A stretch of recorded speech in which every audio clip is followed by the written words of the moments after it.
Assalamualaikum warahmatullahi wabarakatuh. Kembali lagi bersama kami di channel NU Wajo Channel. Nah, di podcast kali ini kita kedatangan tamu yang sangat-sangat luar biasa yang sudah meluangkan waktunya di jadwal yang sangat padat, yang dimana kita akan membahas pada pembahasan kali ini yaitu tentang bagaimana demokrasi dalam perspektif kearifan lokal Bugis. Nah, di mana bintang tamu pada podcast kali ini yang kita hadirkan sangat-sangat berterima kasih karena kenapa untuk pembahasan kali ini mengenai demokrasi dengan disangkut pautkan dengan suku Bugis atau di Bugis itu sendiri sangat-sangat relevan. Nah, bersama bintang tamu kali ini narasumber yaitu Bung Andi Rahmat Munawar SOS MSI, yang dimana akan kita bahas dia selaku Ketua Komisi Pemilihan Umum Kabupaten Wajo yang akan berbagi pandangannya tentang bagaimana demokrasi tumbuh dan dijaga melalui kearifan lokal Bugis atau kearifan lokal masyarakat Bugis. Selamat datang, Bung. Ya, alhamdulillah.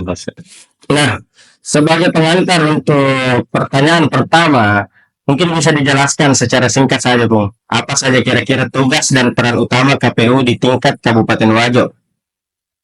Baik, Assalamualaikum warahmatullahi wabarakatuh. Waalaikumsalam. Ya, kalau kita berbicara tentang KPU sebagai sebuah lembaga negara, tentu tidak terlepas dari segala macam regulasi yang terkait mulai dari Undang-Undang Dasar, Undang-Undang Pemilu sampai di PKPU.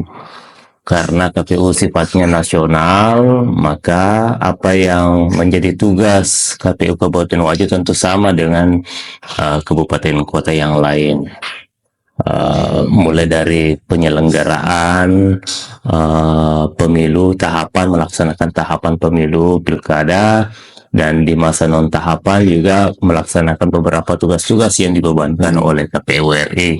Misalnya seperti kemarin kami baru saja melakukan pleno pemutahiran data pemilih berkelanjutan. Kira-kira seperti itu untuk singkatnya. Nah, kalau kita berbicara masalah demokrasi, Bung, kira-kira bagaimana kondisi demokrasi di Kabupaten Wajo ini sejauh ini? Apakah masyarakat sudah cukup partisipatif dalam setiap proses pemilu? Berbicara tentang bagaimana partisipasi masyarakat ini kan banyak indikator-indikatornya, mulai dari jumlah partisipasi, angka partisipasi pemilih, kemudian bagaimana dalam keterlibatan masyarakat dalam mengawal tahapan-tahapan. Nah, sejauh ini untuk Kabupaten Wajo, saya kira kita masih pada angka-angka yang lumayan tinggi tingkat partisipasi seperti itu. Nah, kalau kita berbicara masalah daerah itu sendiri, Bung, kira-kira apakah ada ciri khas demokrasi di Tanah Wajo?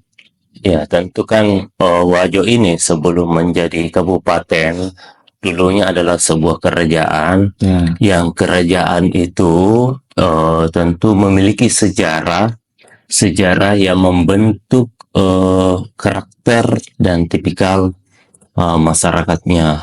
Tentu sebagai sebuah kerajaan Bugis di masa lalu, nilai-nilai budaya Bugis itu kurang lebih sama dengan daerah-daerah Bugis yang lain. Namun yang menjadi kekhasan bagi Wajo ini karena pada masa lalu terjadi beberapa peristiwa sejarah, mulai dari perjanjian Majaulang yang menjadi tonggak berdirinya kerajaan Wajo, kemudian dilanjutkan lagi dengan perjanjian Lapak-Depak yang merupakan tonggak dari pernyataan kemerdekaan orang-orang Wajo, sekaligus perubahan dari sistem pemerintahan yang monarki absolut Batara Wajo menjadi monarki konstitusional, ya, dengan gelar Arumatoa, yang dimana di dalamnya terjadi pembatasan wewenang raja. Hal ini yang tidak terjadi di masa Batara Wajo. Sementara kalau di Arumatua itu dibatasi dan kemudian memastikan bahwa orang-orang Wajo itu dengan kemerdekaannya dia tidak dapat diperlakukan sewenang-wenang.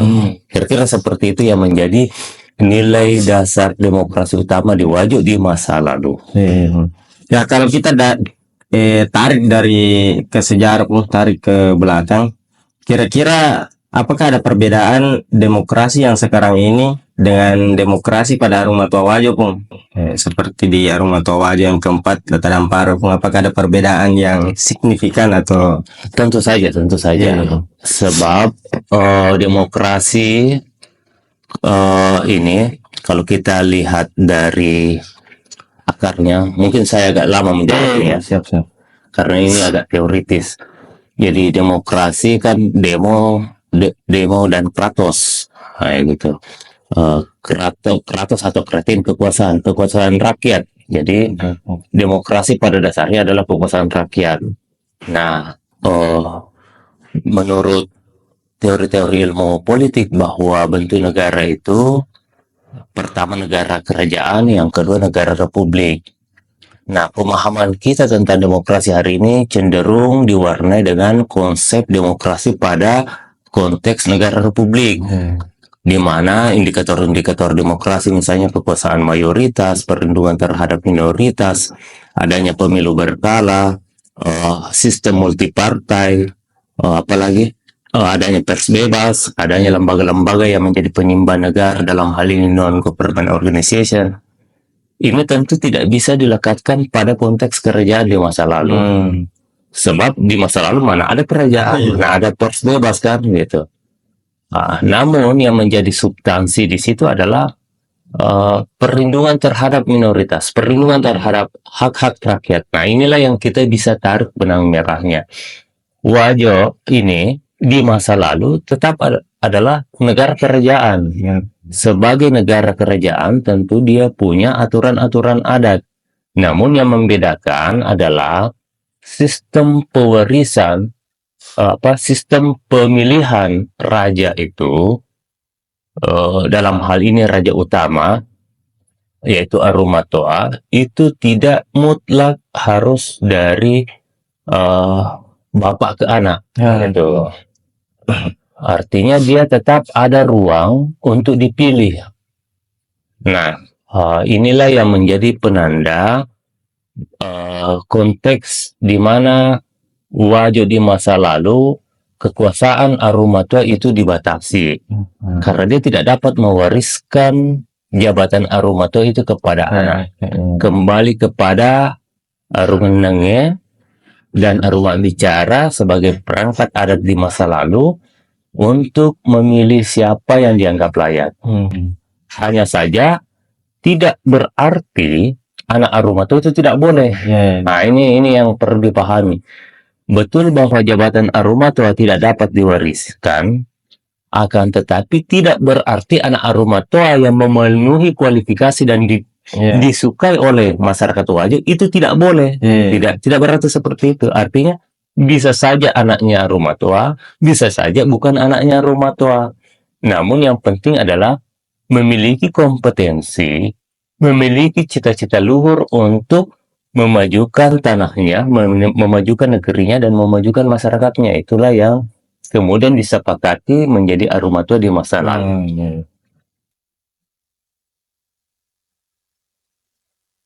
Kalau dari penjelasannya tadi itu berarti perbedaan demokrasi dulu dan sekarang itu tidak jauh beda kalau dari segi pemilihan pemimpinnya. Nah, kalau berbicara masalah nilai-nilai seperti yang ada dalam budaya Bugis seperti siri, lempu, geteng. Nah, bagaimana kira-kira nilai-nilai ini relevan dalam pelaksanaan demokrasi tingkat lokal, Bang? Jadi nilai-nilai ini tentu saja penerapannya di masa lalu dengan masa sekarang beda. Misalnya nilai-nilai siri di masa lalu. Dulu orang-orang tua kita tidak bersekolah secara formal, ya. Kita sekarang, generasi kita sekarang sudah ada sekolah SD, SMP, SMA, SMK, madrasah, dan seterusnya. Artinya bagaimana nilai siri ini? Ah, ah, saya bawa ke ruang pendidikan ya. Jika seorang pelajar, apakah dia ketika dia tidak mampu membahagiakan orang tuanya dalam misalnya ketika dia kuliah kemudian tidak berhasil wisuda membuat orang tuanya senang, tersenyum, apakah itu bagian dari sihir atau bukan? Nah, kalau kita mau tarik ke masa lalu tentu tidak bisa kan, tidak ada sekolah di masa lalu. Tetapi saya kira sihir ini perlu diinterpretasi lagi. Saya sekolah kuliah dibayar orang tua, masih rika kalau saya misalnya tidak berhasil membahagiakan orang tuaku dengan wisuda misalnya, kira-kira seperti itu.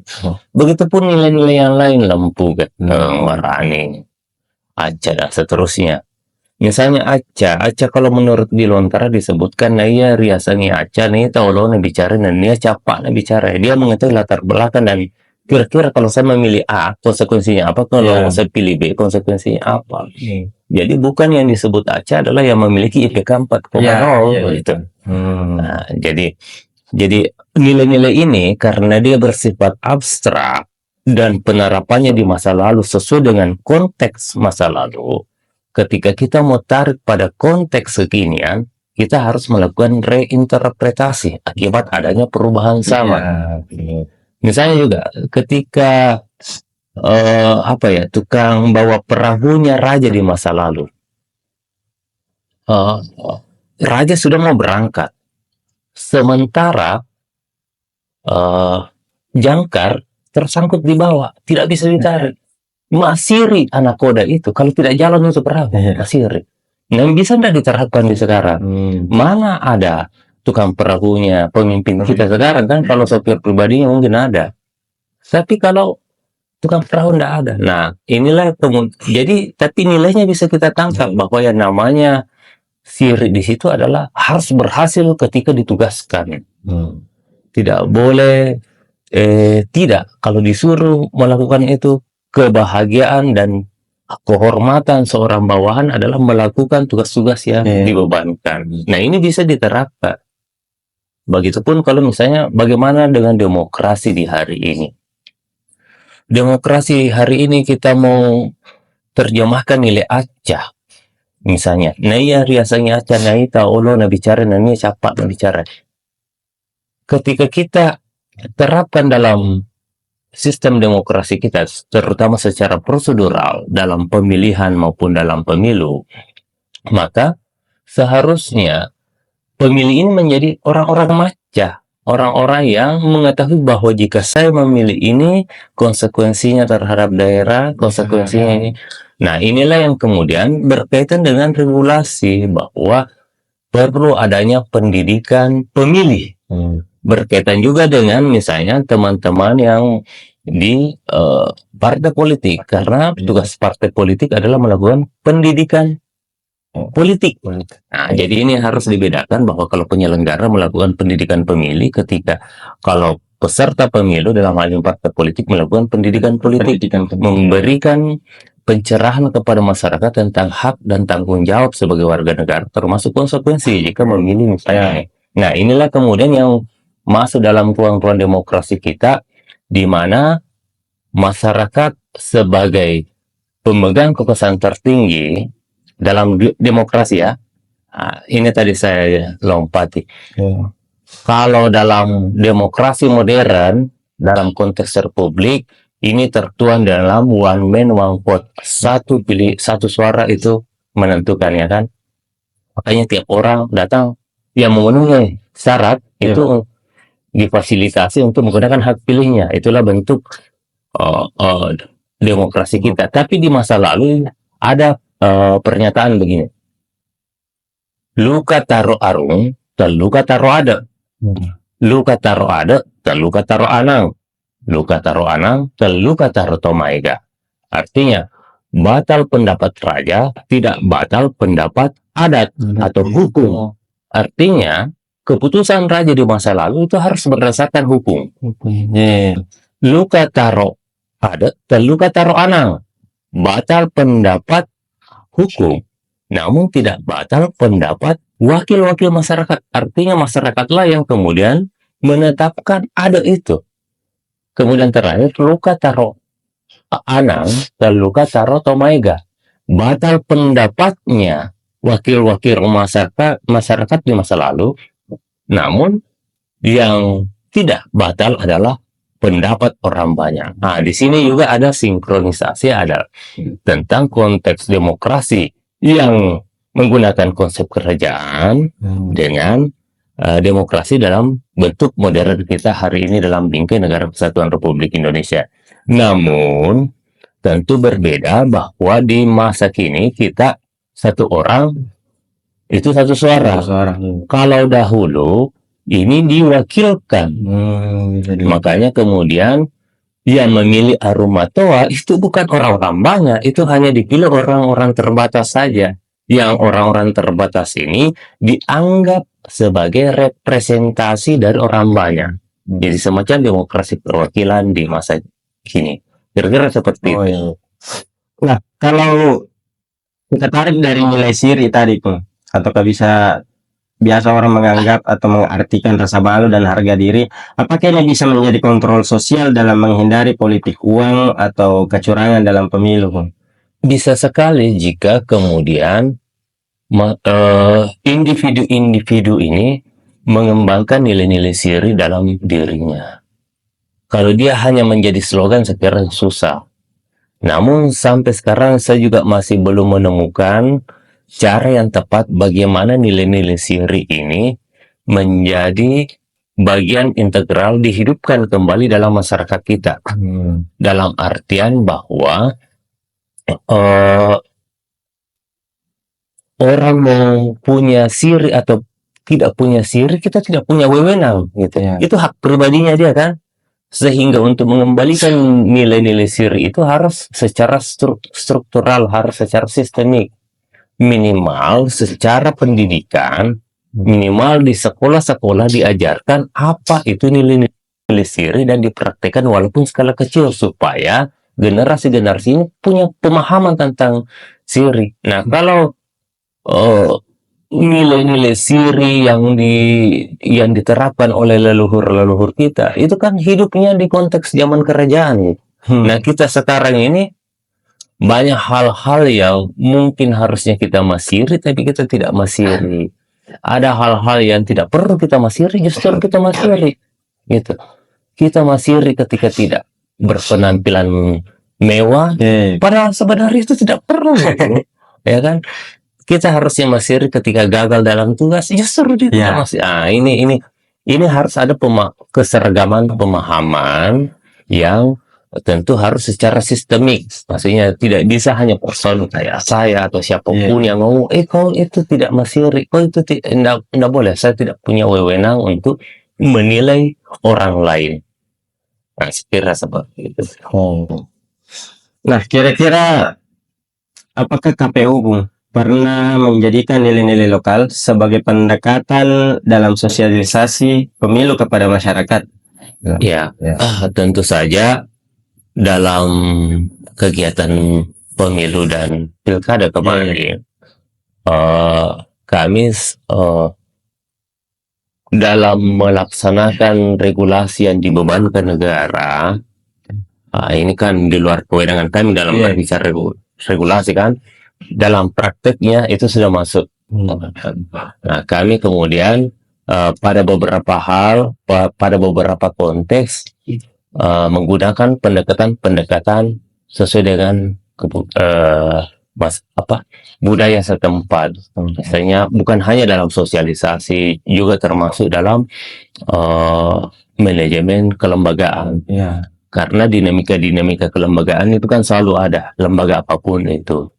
Nah, ketika dinamika kelembagaan dikelola dengan memperhatikan kearifan-kearifan lokal, saya pikir tentu itu kan bisa membuat keharmonisan lembaga dan bisa mendukung penguatan kelembagaan. Nah, jadi saya memahami bahwa dalam organisasi itu bukan mesin, bukan onderdil, bukan rantai, bukan gear, tapi yang bekerja sesuai dengan topoksinya belakang, ya kan? Bahwa gear harus berputar saja kerjanya, ban harus dibawa saja terus kerjanya, enggak. Tapi saya menganggap organisasi adalah sekumpulan manusia yang punya perasaan, punya pikiran, punya pertimbangan dan seterusnya, yang secara regulasi dia punya tugas. Nah, disinilah kemudian nilai-nilai kearifan lokal saya kira relevan diterapkan, dan bukan cuma di Wajo, saya kira di daerah manapun itu uh, untuk memaksimalkan kelembagaan itu, dan bukan cuma di KPI, lembaga apapun itu tetap memperhatikan nilai-nilai kearifan lokal. Dan kita juga bisa, kalau kita mau keluar, banyak negara besar itu tidak lepas dari nilai-nilai kearifan lokalnya. Nah, saya kira ini peluang bagi kita bangsa Indonesia, secara spesifik orang Sulawesi Selatan, secara spesifik orang Wajo, ini mengangkat nilai-nilai kearifan lokal kita untuk melakukan penguatan-penguatan kelembagaan di lembaga kita masing-masing. Kira-kira seperti itu. Nah, kira-kira selama pemilihan atau pilkada ini, apakah ada tantangan terbesar yang dialami KPU Kabupaten Wajo dalam membangun demokrasi yang sehat dan berintegritas? Saya kira selalu ada tantangan. Mustahil menurut saya ada sebuah lembaga tidak mendapatkan tantangan. Pasti selalu ada tantangan. Cuma besar kecil itu sangat subjektif bagaimana kita menilai itu. Namun terlepas dari situ, kita bisa saksikan sendiri bagaimana pelaksanaan pilkada kemarin. Dan tentu kami berkali-kali kami sampaikan bahwa itu tidak lepas dari peran dari semua pihak, bukan semata-mata kami. Kami berterima kasih kepada pemerintah Kabupaten Wajo, kepada Forkopimda, Polres Wajo, Kodim, Kejaksaan, Kesbangpol, berbagai dinas-dinas yang ada dalam naungan Pemda Wajo, rekan-rekan di Bawaslu, beserta jajarannya, termasuk juga para peserta pemilihan. Jadi kita lihat kemarin pilkada kita berjalan dengan sejuk, damai, dan aman. Ya, itu semua bukan semata-mata karena KPU, tapi karena peran kita semua. Dan kenapa bisa seperti itu? Karena kita berangkat dari nilai budaya. Nilai budaya kita, bahwa kita ini sama-sama mencarikan kebaikan. Bahwa ada yang terpilih maupun tidak terpilih itu adalah hal yang biasa. Namun kemudian yang saya sangat apresiasi, baik yang terpilih kemarin maupun yang belum terpilih kemarin, ini sama-sama mampu menciptakan harmoni, gitu. Dan itu kita sangat apresiasi, sehingga setelah pilkada semua berjalan dengan lancar, tidak ada konflik di level grassroots. Satu sisi ya, sisi lain tidak ada juga dinamika yang harus sampai ke MK. Nah, saya kira seperti itu. Oke, kita masuk.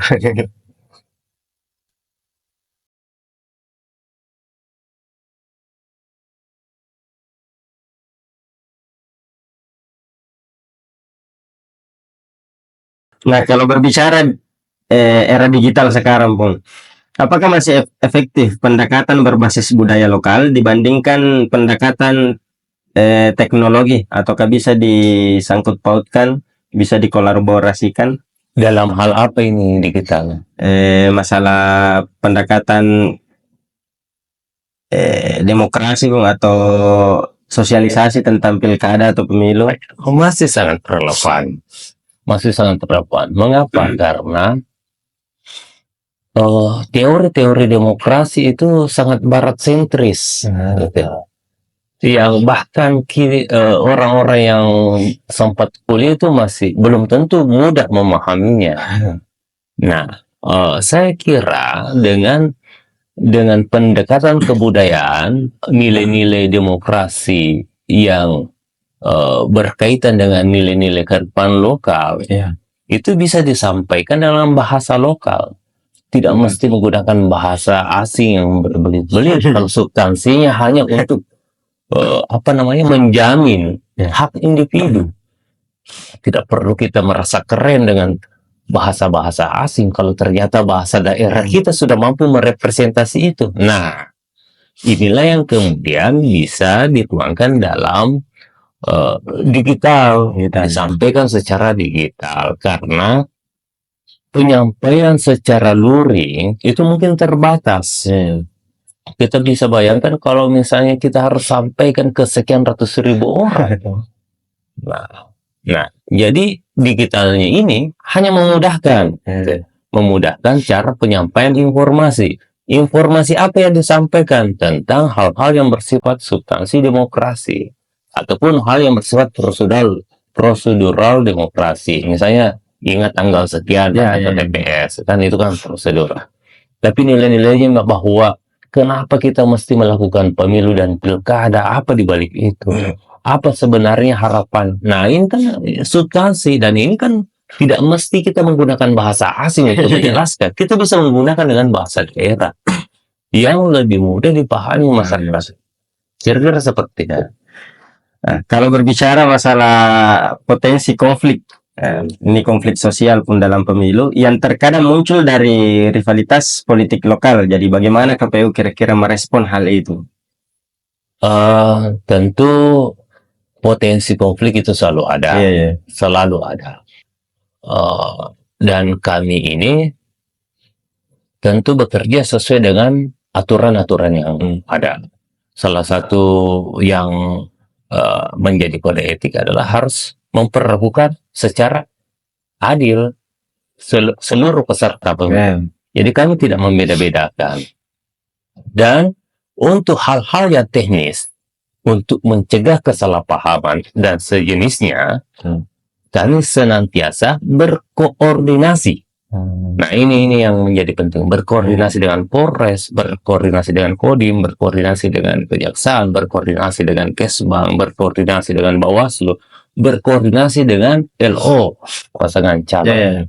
Nah, misalnya waktu pendaftaran pasangan calon, kami memperlakukan sama sesuai dengan aturan, namun kan tidak sama bukan berarti pada tanggal dan hari yang sama. Nah, inilah yang kemudian kami butuh koordinasi. Kira-kira jam berapa supaya kami siapkan penjemputan sama dengan kami melakukan penjemputan. Nah, sekira itu yang menjadi kewenangan KPU sesuai dengan aturannya kan.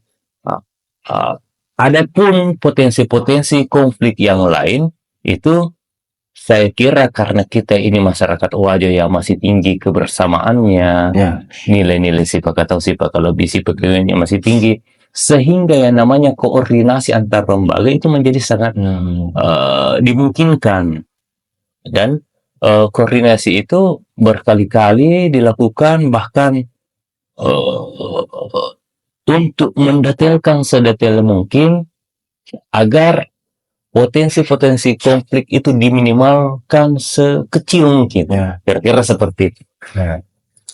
Jadi kalau berbicara masalah potensi konflik dalam hal ini, konflik sosial, yang paling terpenting atau saya menangkap di sini yang harus dilakukan adalah perbanyak koordinasi di setiap bidang atau di setiap instansi yang terkait. Nah, kalau berbicara masalah demokrasi, kira-kira seperti apa demokrasi atau bentuk ideal demokrasi yang seharusnya di demokrasi lokal yang berakar pada kearifan lokal Bugis, Bung? Oke, kalau kita berbicara tentang masa lalu, karena kalau kita mau lihat lokal Bugis berarti kita mengacu ke masa lalu. Bagaimana sih orang-orang dulu mengambil keputusan? Nah, orang-orang dahulu mengambil keputusan itu dengan pertama, tetap memperhatikan orang-orang yang kompeten keilmuannya. Misalnya kenapa Puang Eri Lampulung, Puang Eri Tipengeng dalam sejarah Wajo dijadikan pemimpin karena beliau berdua itu adalah orang-orang yang pengetahuannya di atas rata-rata di zaman. Namun meski demikian dia tidak sewenang-wenang mau-maunya. Tetap misalnya ketika mau turun sawah, mereka melakukan aktivitas yang namanya tudar si petangaren. Jadi tudang duduk si saling petangari, tengah pandangan pendapat, saling berbagi pandangan pendapat.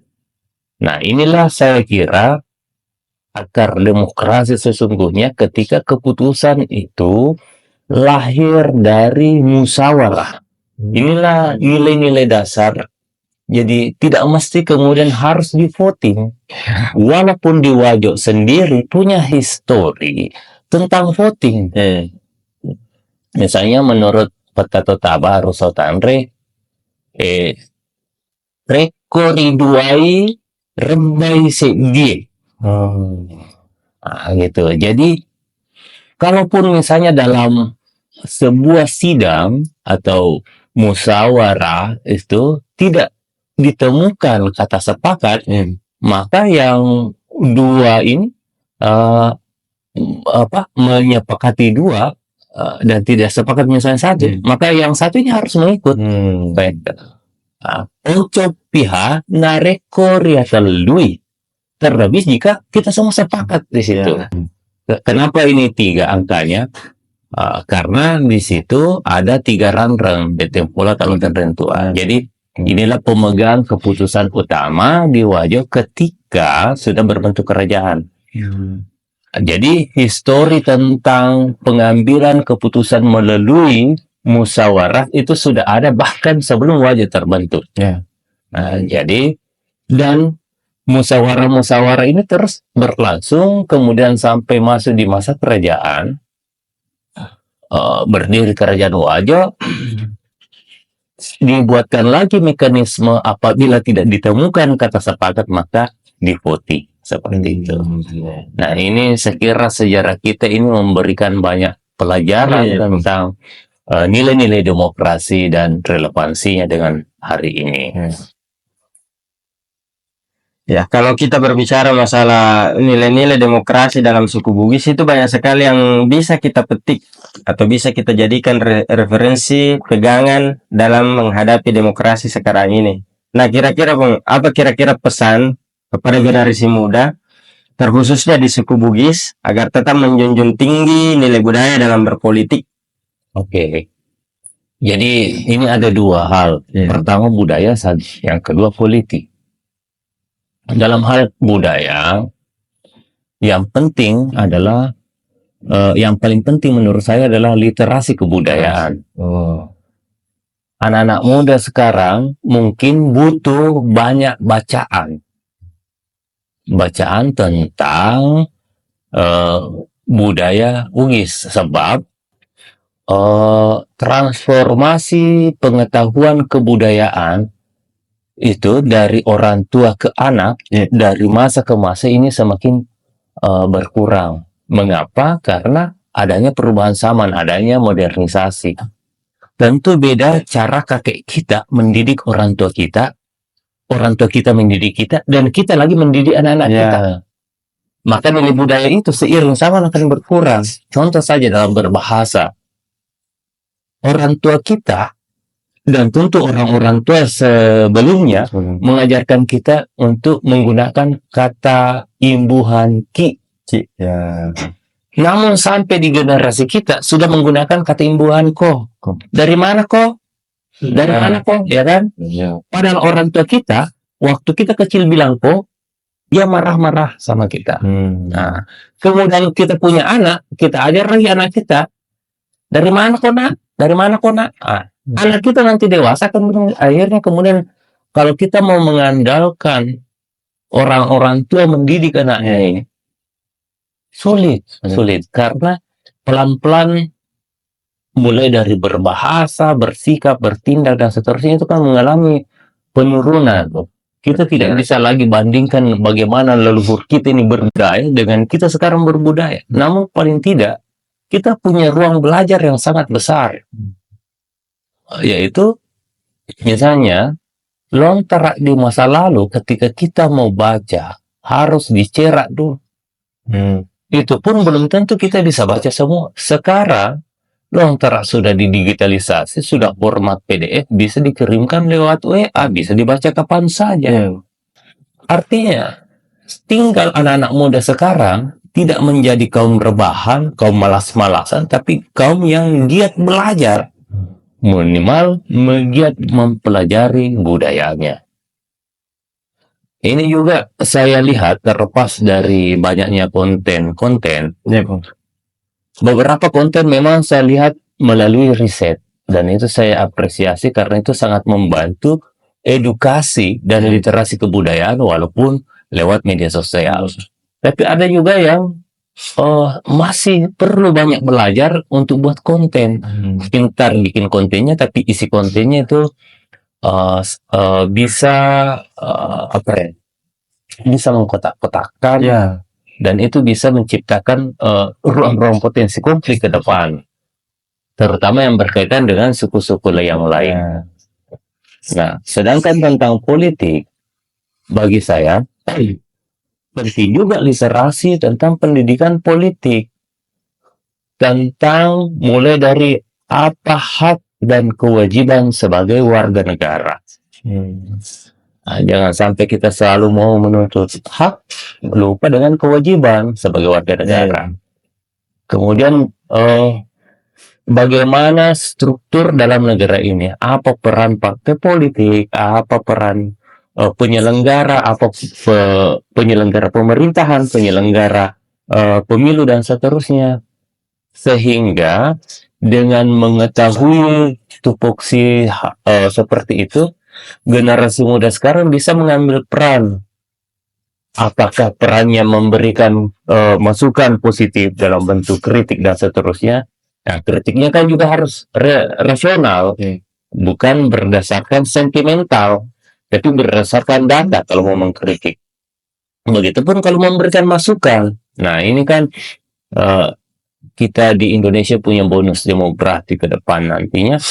Nah, kalau anak-anak muda kita ini hanya menjadi kaum rebahan saja, kaum yang sudah malas membaca buku, malas membaca ini, saya kira ini menjadi gejala buruk untuk masa depan negara kita, khususnya di daerah kita. Makanya saya menekankan anak-anak muda itu harus rajin belajar budayanya, belajar tentang politiknya, tahu hak-haknya sebagai warga negara, dan bagaimana menjadikan budaya sebagai spirit dan sebagai identitas untuk masa depan bangsa kita ke depan. Saya kira demikian. Nah, apa kira-kira harapan dari KPU terhadap kualitas demokrasi di Wajo di pemilu mendatang? Ya, artinya yang namanya harapan itu kalau kurang baik ya diperbaiki. Kalau baik jadi lebih baik lagi. Kalau lebih baik lagi. Kan gitu. Selalu kita mau meningkat dari periode ke periode, dari tahun ke tahun, dari pemilu ke pemilu, dari pilkada ke pilkada. Harapannya ya tentu seperti itu. Namun secara umum saya menilai dari pilkada kemarin, sekali lagi saya mau katakan bahwa tidak terlepas dari koordinasi, peran dan kontribusi dari berbagai pihak, sehingga pilkada kita berjalan dengan lancar, aman, tertib. Dan tentu harapannya ke depan, walaupun mungkin bukan kami lagi yang menjadi penyelenggara, ini bisa mengulang cerita kesuksesannya atau bahkan lebih. Harapannya seperti itu. Adapun hal-hal yang berkaitan dengan teknis-teknis penyelenggaraan, saya kira itu kan menjadi ruang diskusi yang lain dan menjadi ruang internal atau kritik. Namun harapannya adalah selalu kita karena kami pun menyadari bahwa penyelenggaraan pemilu maupun pilkada kemarin belum bisa dikatakan sempurna. Tentu tetap saja ada beberapa kekurangan. Nah, namun terlepas dari situ, hal-hal yang saya kira orang-orang yang pernah terlibat di dalamnya pernah menilai dan itu dikumpulkan evaluasi-evaluasinya dan menjadi bahan untuk KPU periode berikutnya, kira-kira seperti itu.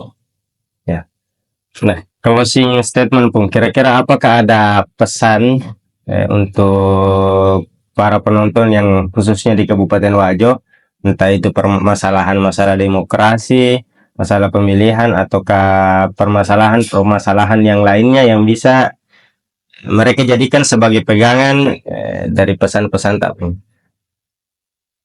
Ya, jika saya bisa berpesan untuk masyarakat Wajo, maka izinkan saya berpesan bahwa orang-orang Wajo itu harus kembali pada nilai-nilai kebudayaannya.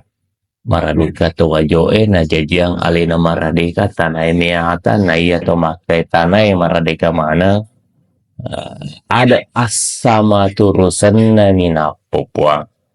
Jadi mari kita orang-orang Wajo tetap menjaga keamanan ketertiban daerah kita, senantiasa berpikir terbuka, saling berbagi gagasan, Rabba si patoko malilu si pakainga, hilaf saling mengingatkan, jatuh kita saling menguatkan. Nah ini kan nilai-nilai budaya seperti ini